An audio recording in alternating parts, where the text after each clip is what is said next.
Once an entrepreneurship hub, today, due to the consecutive mega crisis, Lebanon has become unstable, unpredictable environment that makes business difficult, especially for women. Supporting women-led businesses is an essential factor in building the social and economic stability of Lebanon. That's why Womenpreneur and SANAD Entrepreneurship Academy have teamed up once again to support women in times of uncertainty.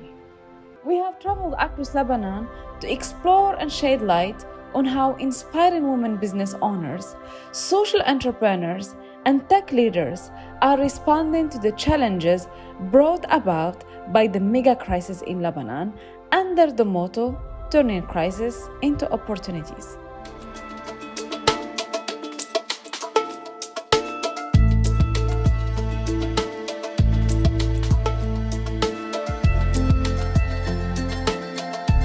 My name is Nesrine Turki, and I am the founder and CEO of Internet of Trees, IO3. My name is Leah Al-Taif. I'm managing partner at Taif. Hi, I'm Fidel Ashar, founder of Foodsite. My name is Layal Gibran. I'm the CEO of womenpreneurs.com. I'm Yusr Sabra. I'm the CEO of Wakilni. Hi, my name is Sirun Shamikian. I'm the co-founder and CEO of Kamkalima, and I'm a womenpreneur.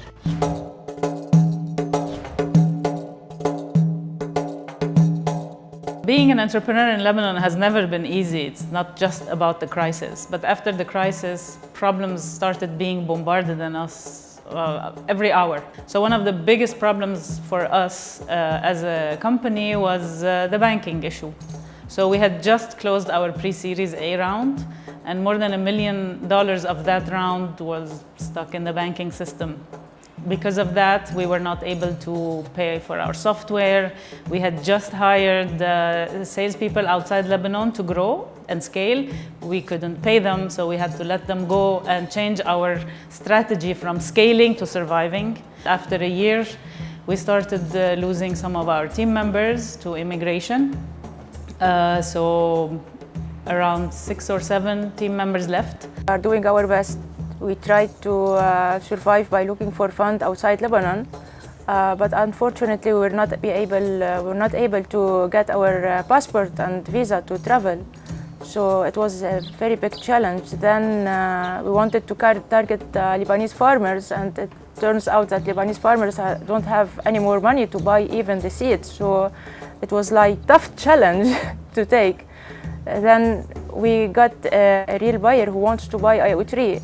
But unfortunately, due to the Lebanese crisis, we lost our investment and we don't have money anymore to manufacture more devices. COVID was only one of the crises in Lebanon.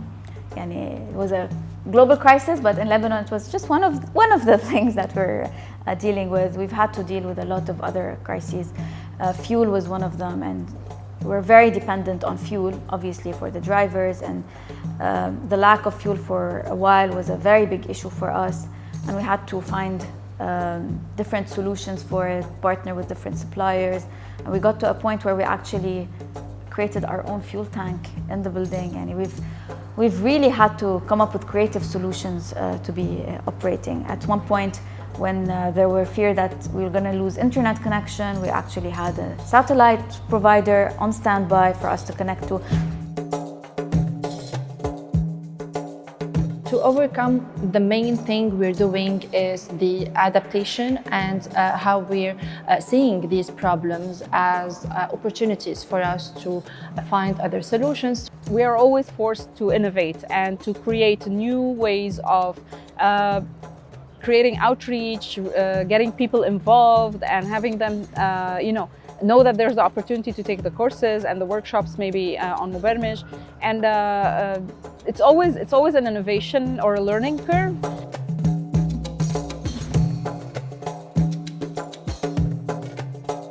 What entrepreneurs can usually do during those times is try to find new growth engines abroad, try to expand their businesses abroad in order to find other sales avenues. This is one. And also what they can do during those times is to try to be a bit more creative, to provide services online, to go a bit more digital, especially that remote working is now something that is widely used, so they can use and take advantage of this and take advantage and leverage technology as well.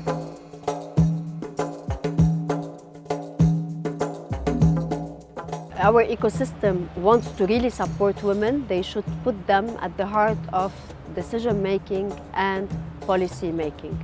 We all know by now that a diverse team would make better decisions and more sustainable ones. And women need to be more empowered at the decision-making level in order to really prepare for any and anticipate for any crisis to come or a force majeure. Women should also be more involved with support organizations. We have lots of support organizations in our ecosystem that are reaching out to women, that are helping women, and who are really ready and full-fledged to offer their support and assistance to women-led businesses.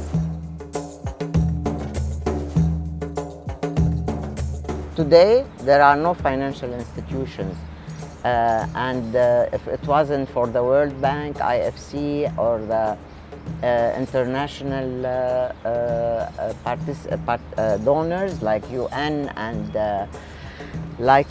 and EU, many would have suffered a lot, especially small entrepreneurs, small startups that have very small businesses that were hurt by the blast during August 2020, and many of those businesses were closed until now. The World Bank started distributing little funds to those small entrepreneurs, and this is going under the 3RF project, Reform, Reconstruction, Recovery, that is supported by the EU countries in addition to United Nations and World Bank.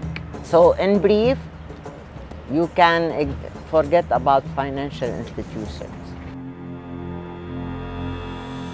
As people empowering each other, this is our country, and we are the only ones able, responsible, and willing to take the measure into our own hands. We believe that by staying in Lebanon, by expanding remotely our operations across the MENA region, this will help us reach global markets. The hope is if we keep working on our youth, encourage them to stay in Lebanon.